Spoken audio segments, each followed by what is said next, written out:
Boa tarde a todos. É com bastante alegria que a gente se reencontra no sábado à tarde. Eu tenho um especial carinho por esse dia. Durante muitos anos trabalhei junto com o Daltro e todos os irmãos. Mas devido a atividades diversas, a gente ocupa outras atribuições dentro da casa espírita, né? O tema para a nossa reflexão hoje é sobre as aflições humanas, né? A causa das aflições. Nós vamos encontrar esse tema no capítulo 5 do Evangelho segundo o Espiritismo, que não é à toa, é um capítulo mais longo que nós temos no Evangelho. Para a gente começar a reflexão sobre esse tema, há um tempo atrás, um grande cientista, né, se declarou, né, diante das pessoas que ele tinha se desiludido com Deus, se desiludido com a religião, e se declarou ateu, explicando por que ele tomava essa decisão. Ele falou que a religião não explica a dor, não explica o sofrimento das pessoas. E se Deus é justo, e se há um Deus, por que Ele permite que as pessoas sofram? E diante dessa desilusão que ele apresentava, ele se declarou então que rompeu com a religião, rompeu com Deus. E essa pergunta fica, muitas vezes, nas nossas cabeças, né? Eu tenho certeza que cada um de nós, em algum momento da nossa vida, passou por um momento de muita aflição, muita dor. E muitas vezes nós viemos a esta casa, ou outras casas espíritas, motivados pela dor e pela aflição. E nós nos perguntamos, por que eu mereço tal sofrimento? Né? Por que Deus me castiga? E se realmente Deus é justo, por que Ele permite que pessoas às vezes inocentes sofram? Essa pergunta, com certeza, é o grande dilema da humanidade. É o grande questionamento de todos nós. Desde o início das eras da civilização. Né? E o que mais às vezes nos revolta, não é um sentimento que a gente tenha que ter, é que observamos pessoas, muitas vezes, que são justas, boas, né? Que fazem o bem e que têm aflições tremendas. E pessoas, muitas vezes, que praticam a maldade, a criminalidade, né? E que prosperam. Parece que muitas vezes passam impunes à justiça durante uma vida inteira. E nós questionamos aonde que está a justiça divina. Né? Bem, mas em 1857, o governador da terra, o Mestre Jesus, permite e cumpre aquela promessa que Ele nos fez há 2000 anos. Vós, que me ameis e confiais em mim, eu vos enviarei um Consolador, aquele que trará a explicação de tudo que está velado, que vocês não têm capacidade de entender naquele momento. Essa promessa Ele não fez. Em 1857, através do Espírito de Verdade, Jesus nos dá o Livro dos Espíritos, pela lavra de Allan Kardec. Uma obra em que consola através da explicação lógica de tudo o que acontece na nossa vida. nos dá um entendimento da verdadeira lei de Deus e nos revela uma face da dor e da aflição que nós não tínhamos visto até então. E dentro da obra espírita, no Evangelho segundo o Espiritismo, nós temos dois itens, duas partes que talvez mais tenham a capacidade de explicar a aflição e a dor de tudo que foi escrito até agora na humanidade. Dentro do capítulo 5 do Evangelho segundo o Espiritismo, nós temos no item 4, causas atuais das aflições. E no item 6, causas anteriores das aflições. Se a dor fosse uma colheita, nós percebemos que uns colhem mais, outros menos. É que houve um plantio. E se a dor é uma colheita do que nós plantamos, então nós temos dois celeiros onde nós guardamos esses grãos. Um, plantamos nessa mesma existência, outro em existências pretéritas. Então vamos refletir um pouquinho sobre o que Allan Kardec nos coloca. No Evangelho segundo o Espiritismo, item 4. De duas espécies são as vicissitudes da vida. Ou, se preferirem, promanam de duas fontes, bem diferentes, que importa distinguir. Uma tem sua causa na vida presente, outras fora dessa vida. Remontando-se à origem dos males terrestres, reconhecer-se-á que muitos são consequências natural do caráter e do proceder dos que o suportam. Quantos homens caem por sua própria culpa? Quantos são vítimas da imprevidência, do orgulho e da ambição? Então aqui já essas primeiras frases de Allan Kardec nos colocam que muitas vezes nós somos artífices do nosso sofrimento. E não é um castigo de Deus. Não é nem culpa do vizinho ou da esposa. Tá? Nem do filho que é ingrato e nem do chefe. É do nosso mau proceder. Quantos se arruinam por falta de ordem, de perseverança, pelo mau proceder, ou por não terem sabido limitar seus desejos. Quantas doenças e enfermidades decorrem da intemperança e dos excessos de todo gênero.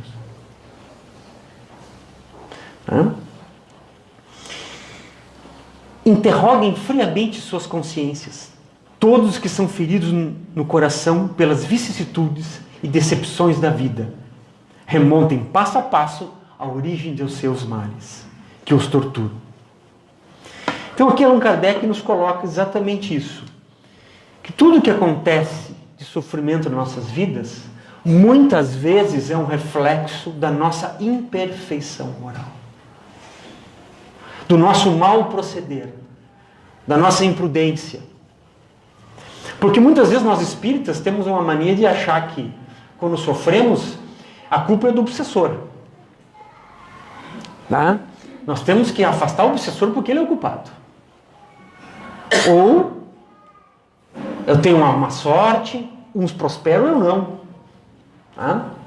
Culpa porque o meu chefe pega no meu pé. E aqui Kardec nos coloca sobre nossos ombros as responsabilidades de muitos dos sofrimentos que nós temos. Até da manutenção da nossa saúde, como ele mesmo coloca. Dá para se dizer que cada deformidade do caráter que nós temos, nós sofremos uma consequência.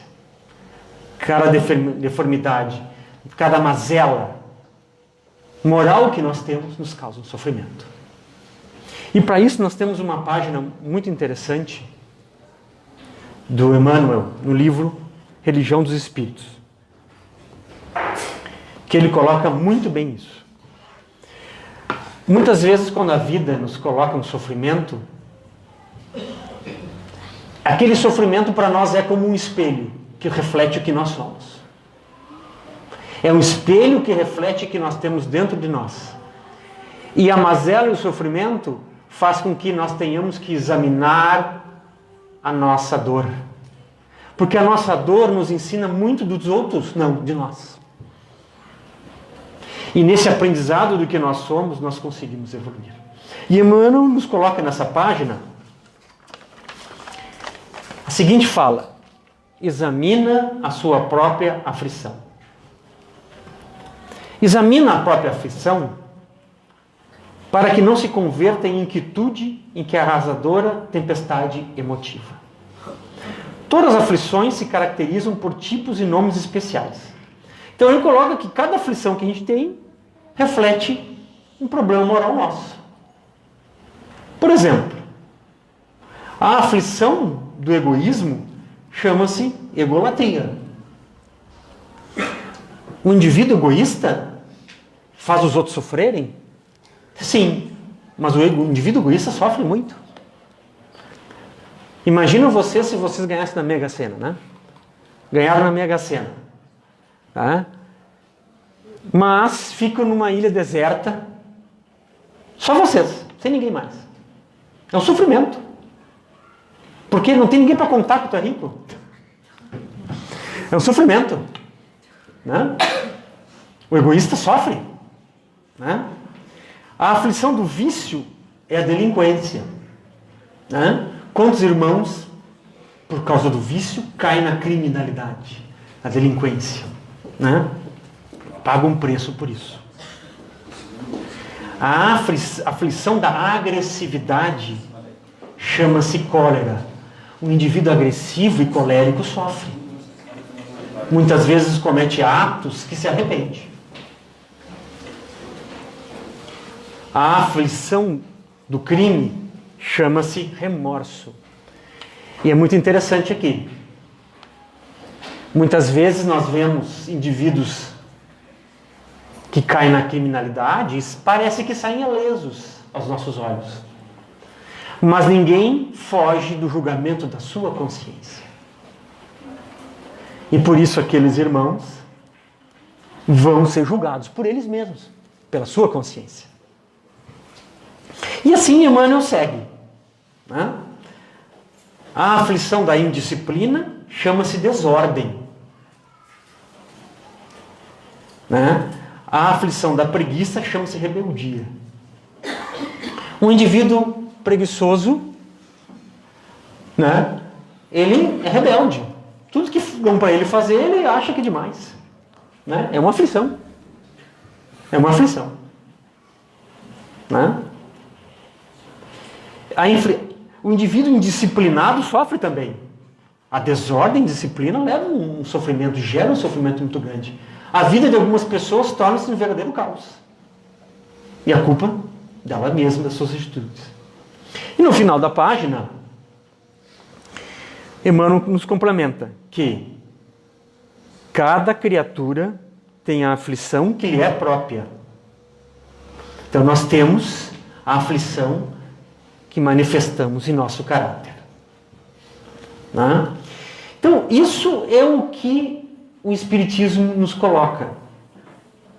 Que conforme nós vamos vivendo e conforme a vida nos oferece o que nós mesmos irradiamos para ela, nós vamos burilando e nos trabalhando. Isso que nós chamamos dentro da doutrina espírita de reforma íntima.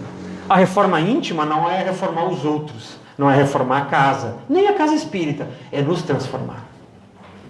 E nós nos transformamos conforme nós nos percebemos. E a dor e o sofrimento e a aflição é uma maneira que a vida nos oferece material para a nossa transformação.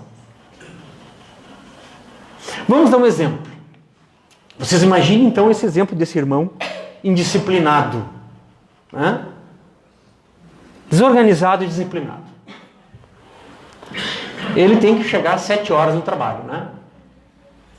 Certo? 5:07 ele se levanta. 5:07 você se acorda. Você acorda 5:07, em 2 minutos ele está pronto. Prontinho. Mas esqueceu onde botou a chave do carro, porque é desorganizado. Esqueceu, não sabe onde botou a chave do carro. Às 7 horas ele encontrou a chave do carro. E saiu. Né? Só que ele esqueceu que o trajeto até o trabalho é 20 quilômetros. E aí ele vai praguejando no trânsito e reclamando que nessa vida não dá porque tem esse trânsito, é um horror. Não tem como ser feliz. E aí chega às 7:30 no trabalho. Atrasado. Esbaforido, né?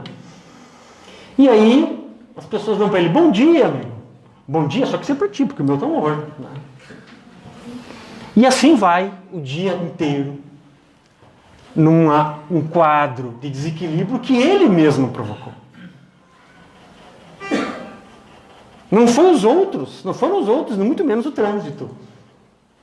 Agora, se ele deixa o espiritismo entrar no seu coração, não no coração do chefe, mas no seu coração, e ele tem que chegar às 7 horas no trabalho, ele se levanta às 6. Ele deixa a chave do carro sempre no mesmo lugar, para não esquecer. E ele deixa de criar situações que desequilibram a sua vida. Então isso, um exemplo, parece simples, é como nós nos desequilibramos em decorrência das nossas imperfeições. Nós mesmos provocamos isso. Né? E muitas vezes nós nos questionamos como tem pessoas que fazem uma vida de maldades, mas se dão bem. Né? Enquanto eu tento, me esforço e nada vai bem.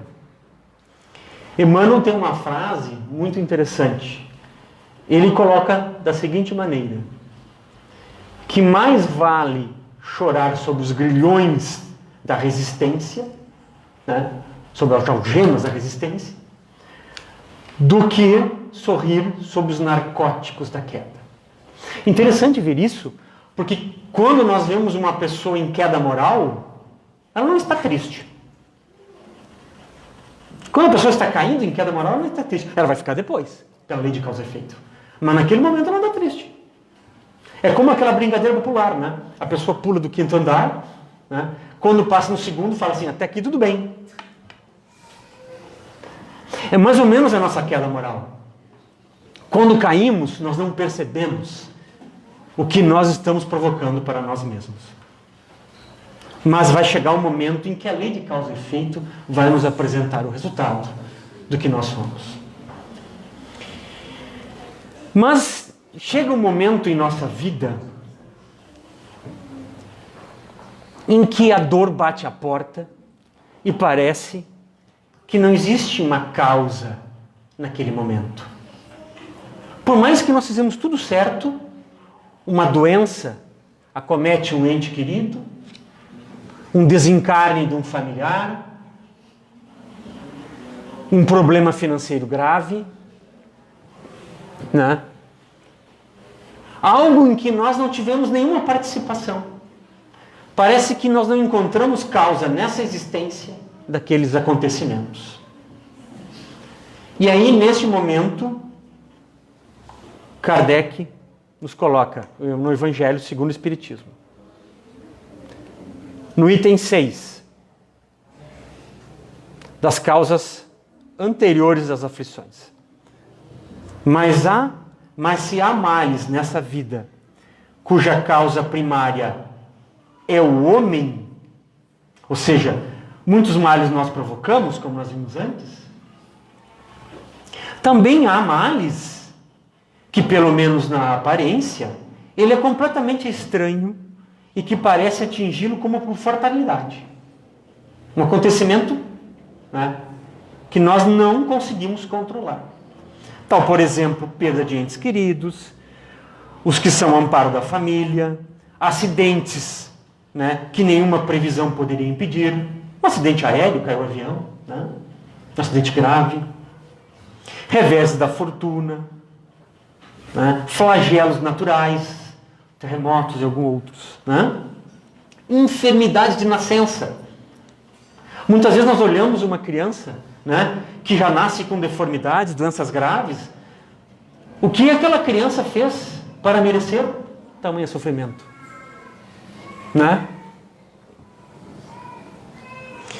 Os que nascem nessas condições, certamente nada hão feito na existência atual para merecer, sem compensação, tão triste sorte. Todavia, por virtude que com a seguinte axioma, segundo o qual todo efeito tem uma causa, tais misérias são efeitos que hão de ter uma causa. E se essa causa não se encontra nessa vida, então vai se encontrar numa existência pretérita. E se Deus é justo e infinitamente bom, a causa é justa. Né? Segue mais. Por outro lado, não podendo Deus punir alguém pelo bem que se fez. Então, se nós estamos sofrendo nesse momento, não foi porque a gente fez coisa certa, né? Deus não vai nos punir porque a gente fez o bem. E Ele também não vai nos punir pelo mal que nós não fizemos. Ora, se nós sofremos, se nós temos aflições que não encontram causa nessa existência, então elas estão numa existência anterior. Estão em algum momento da nossa existência e das vidas passadas. Muitas vezes nós vemos uma criança, né, 2 aninhos, e a gente fica pensando, o que essa criança fez para sofrer? O que a família fez para sofrer?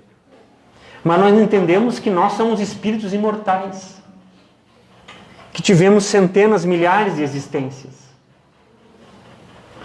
e que temos coisas boas, qualidades e defeitos.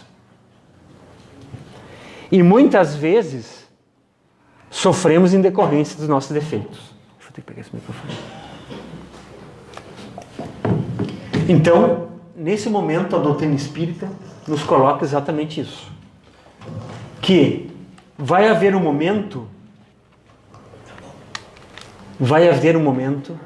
em que nós temos que estar preparados. E é nesse momento que tudo que nós aprendemos na casa espírita serve como um treino. Muitas vezes vocês vêm todos os sábados aqui, nós somos trabalhadores, estamos aqui com bastante frequência, né? Estudamos a doutrina espírita. Tudo isso vai ser um treino. O treino para quê? Para chegar no momento em que a dor bate e nós não temos uma explicação para ela. Que a aflição nos assola e nós não temos como entender. Nesse momento, somente se a doutrina espírita entrou em nossos corações, ela vai nos consolar. Porque se ela entrou só na nossa cabeça, só no nosso intelecto, nós não paramos em pé. Nós não suportamos. É mais ou menos assim. Chega uma hora das nossas vidas que nós paramos o carro, saímos dele, pegamos a chave e entregamos na mão de Deus. Agora é contigo. Porque só Ele vai nos conduzir. Que nós temos um momento que nós temos que ter confiança plena em Deus.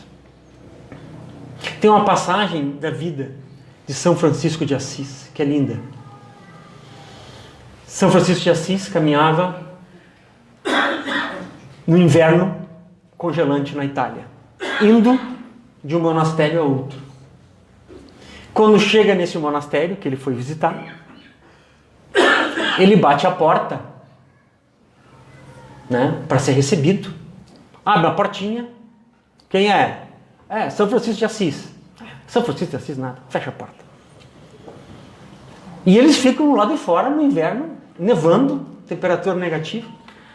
O monge que estava com São Francisco de Assis, né, começa a chorar. Nós vamos morrer aqui, congelados. E naquele momento, São Francisco de Assis começa a pular, brincar na neve, né, atirar neve, fazer um boneco de neve, dar risada.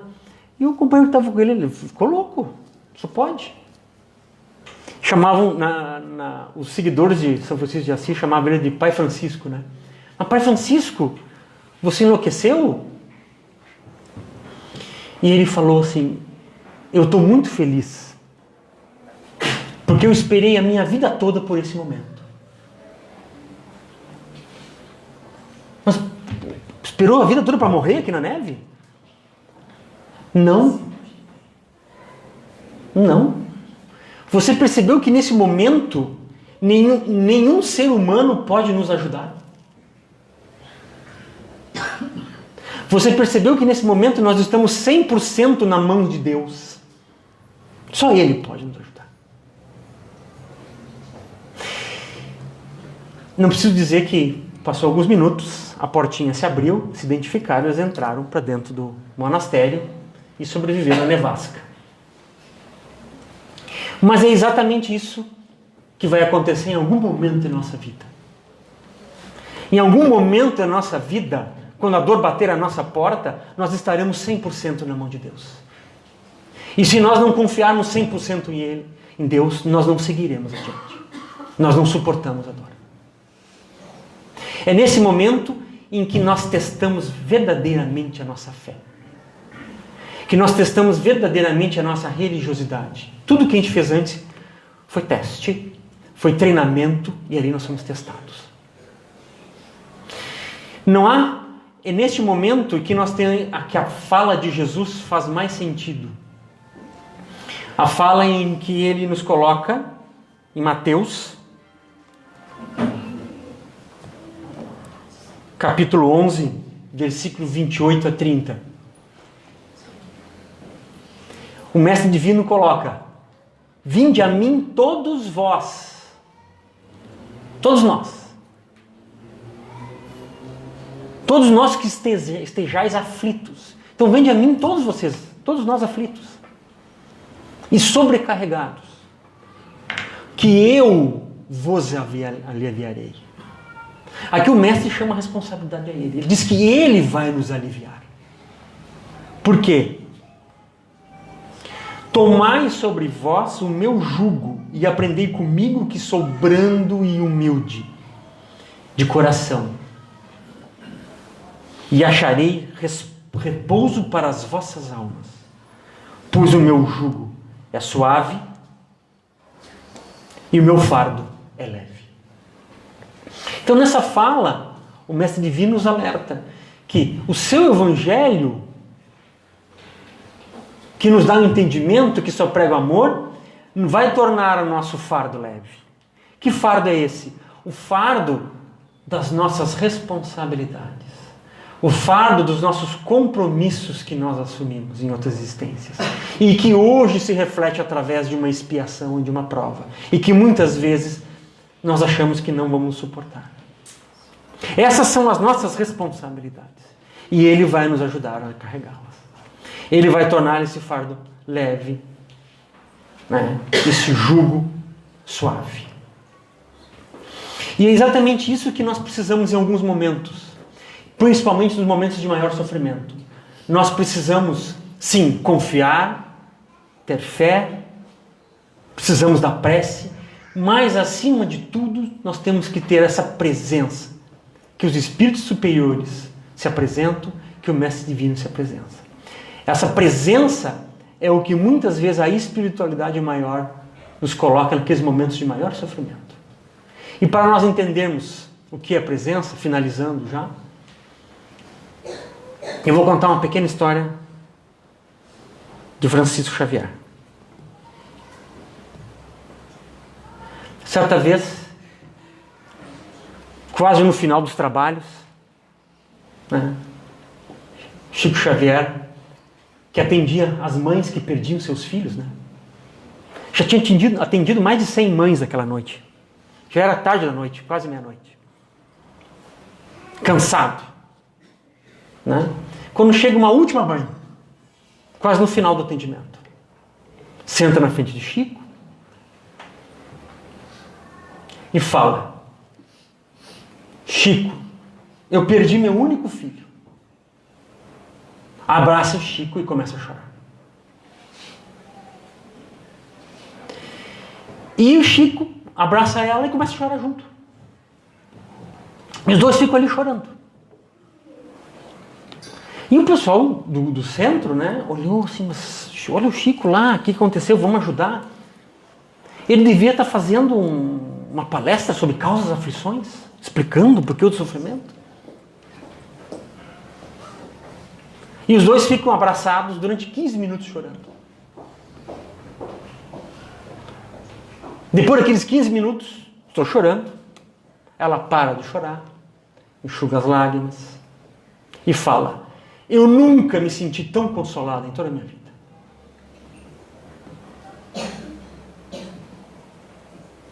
É exatamente isso, meus irmãos, que nós vamos precisar em algum momento. É exatamente isso que Jesus faz conosco a cada dia em que a dor bate à nossa porta. É exatamente isso que os benfeitores fazem a cada dia quando estamos em aflições. Eles estão conosco, abraçados, juntos, nos amparando. Porque não precisamos emitir nenhuma palavra. Se você vai num velório em que uma mãe enterra seu filho de 2 anos, você não tem que fazer uma palestra sobre causas das aflições. Isso não consola. Só a presença. Só estar junto. E realmente amar como o Mestre nos amou. Isso é que nos consola. Muito obrigado pela atenção. Eu vou convidar os irmãos, então, a nós lermos uma mensagem como prece final.